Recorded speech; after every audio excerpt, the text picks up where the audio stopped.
ورحمة الله وبركاته. نحمده ونصلي على رسوله الكريم. أما بعد فأعوذ بالله من الشيطان الرجيم. بسم الله الرحمن الرحيم. يا أيها الذين آمنوا توبوا إلى الله توبة نصوحا. صدق الله العظيم. التائب من الذنب كمن لا ذنب له. وقال النبي صلى الله عليه وسلم. اللہ تبارک و تعالیٰ کا بہت بڑا احسان یا کرم ہے کہ ہمیں اور آپ کو مغرب کی 3 رکعات نماز پڑھنے کے بعد اس پاک مجلس میں بیٹھنے کی توفیق عطا فرمائے. اس لیے ہم سب کہیں الحمدللہ. میرا جو آج کا بیان ہے وہ توبہ کے موضوع پر. اللہ تبارک و تعالیٰ نے فرمایا یا ایھا الذین آمنوا توبوا الی اللہ توبۃ نصوحا کہ اے ایمان والو اللہ کے آگے پاک دل سے سچے دل سے توبہ کرو. اللہ کے اوپر امید ہے کہ بے شک وہ معاف کر دے گا. اور ہمارے نبی نے فرمایا التائب من الذنب کمن لا ذنب له. گناہوں سے توبہ کرنے والا شخص ایسا ہے گویا کہ اس نے گناہ ہی نہیں کیا. ہر چیز کا ایک اصول ہوتا ہے, ہر چیز میں ایک رولز اصول و قانون ہوتا ہے اور اس قانون کے مطابق ہمیں اور آپ کو چلنا پڑتا ہے. مثال کے طور پر جیسے یہ انجمن ہے, انجمن کا کچھ نہ کچھ رولز ہے, قانون ہے, اس قانون کے مطابق ہمیں اور آپ کو چلنا پڑتا ہے. اگر اس قانون کے مطابق ہم نہیں چلیں گے تو ہمیں ذلت ہونا پڑے گا. یہ جو ہمارے بڑے بھائی ہے, صدر صاحب ہے, جو سیکرٹری ہے, اس کے مطابق ہمیں اور آپ کو گزارنا پڑتا ہے.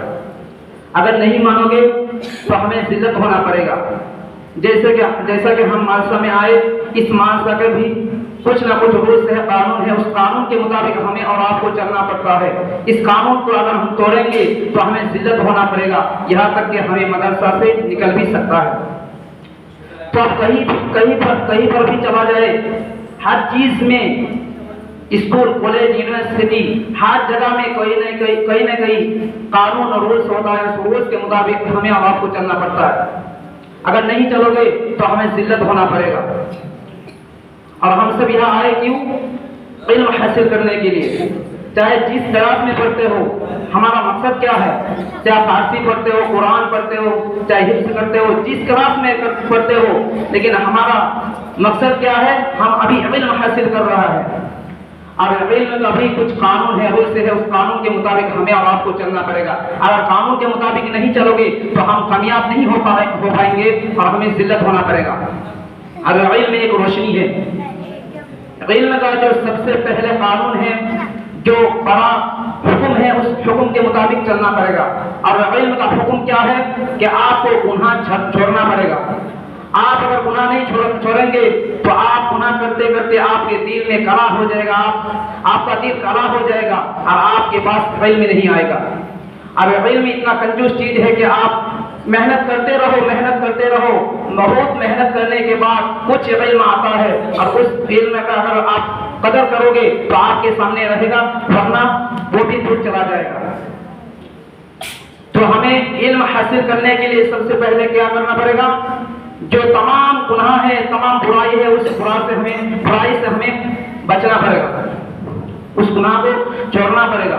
یعنی ہمیں توبہ کرنا پڑے گا. اور توبہ کیسا توبہ کرنا پڑے گا, کس طرح توبہ کرنا پڑے گا, میں آپ کے سامنے مختصر سے ایک واقعہ سنا کے میرا بیان ختم کر دوں گا انشاءاللہ. اس واقعہ سے ہمیں پتا چلے گا کہ کس طرح ہمیں توبہ کرنا چاہیے, کس طرح ہمیں گناہ کو نفرت کرنا چاہیے. تب ہمارے پاس علم آئے گا. ایک مرتبہ ہمارے نبی اپنے گھر پر بیٹھے تھے, اتنے میں حضرت عمر فاروق رضی اللہ تعالیٰ عنہ روتے روتے ہمارے نبی کے گھر پر آیا. ہمارے نبی نے دیکھا تو بڑا تعجب ہوا کہ حضرت عمر فاروق رضی اللہ تعالیٰ عنہ روتے روتے آ رہے ہیں. بہت سا مرتبہ حضرت ابو بکر, حضرت علی اور حضرت عثمان کو روتے ہوئے دیکھا, لیکن حضرت عمر فاروق کو رضی اللہ تعالیٰ عنہ کو پہلی بار روتے ہوئے دیکھ رہے ہیں. تو ہمارے نبی نے تعجب ہوا اور کہا کہ رو کیوں رہے ہو, کیا کوئی تکلیف ہے تمہیں, کیا کوئی بیماری ہے؟ عمر نے کہا کہ میرے پیارے نبی, نہ میرا کوئی تکلیف ہے, نہ مجھے کوئی بیمار ہے, میں کیوں رو رہا ہوں یہ مجھے معلوم نہیں ہے, لیکن میں آپ کے دروازے پر ایک آدمی کھڑا ہے اور وہ ایسا رو رہا ہے، وہ ایسا رو رہا ہے کہ ان کے رونا دیکھ کر میں رو رہا ہوں، تو آپ سمجھو کہ وہ آدمی کیسا روتا ہوگا جس کے رونا دیکھ کر حضرت عمر فاروق رضی اللہ تعالیٰ عنہ رو رہے ہیں۔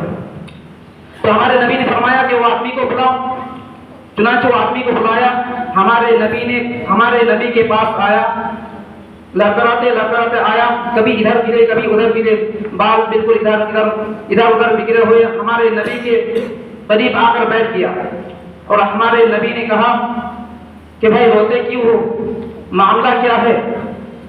وہ آدمی نے کہا کہ اذنبت ذنبا کثیرا، کہ اے میرے پیارے نبی، میں بہت بڑا گناہ کر کے آیا ہوں،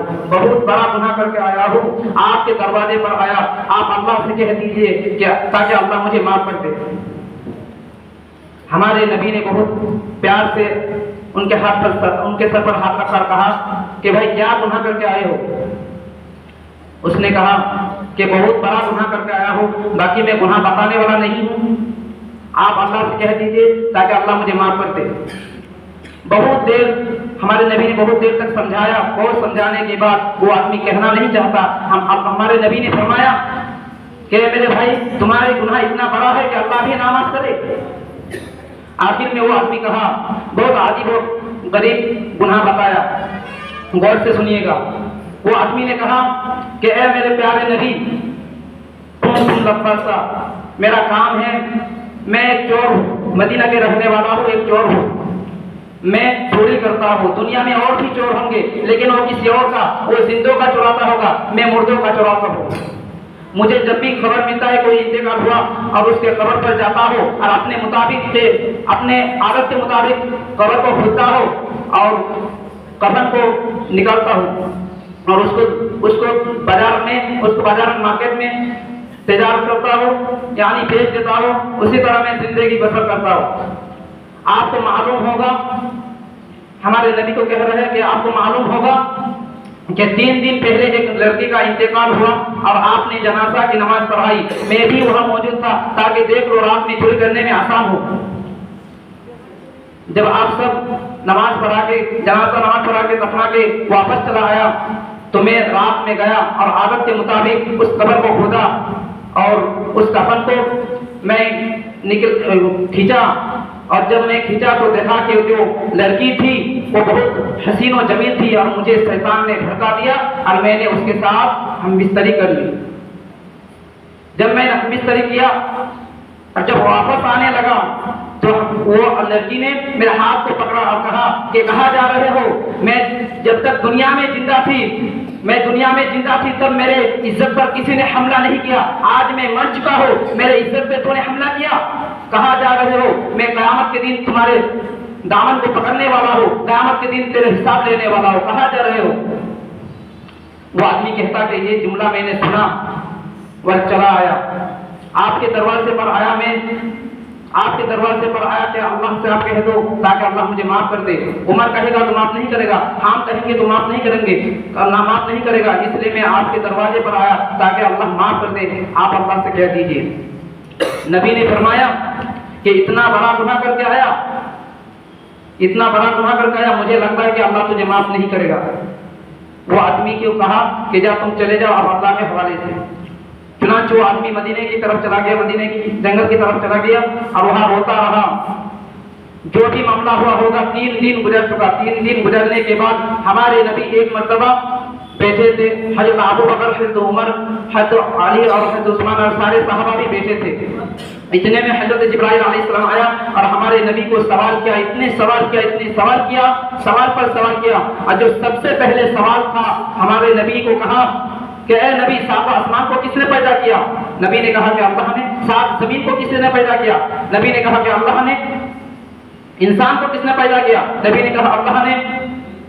ہمارے نبی بہت تنگ ہوا اور کہا کہ یہ سوال مجھے کیوں کرتے ہو؟ مجھے تو سب کچھ پتا ہے کہ یہ سب کچھ پیدا کرنے والا اللہ، یہ سوال مجھے کیوں کرتے ہو؟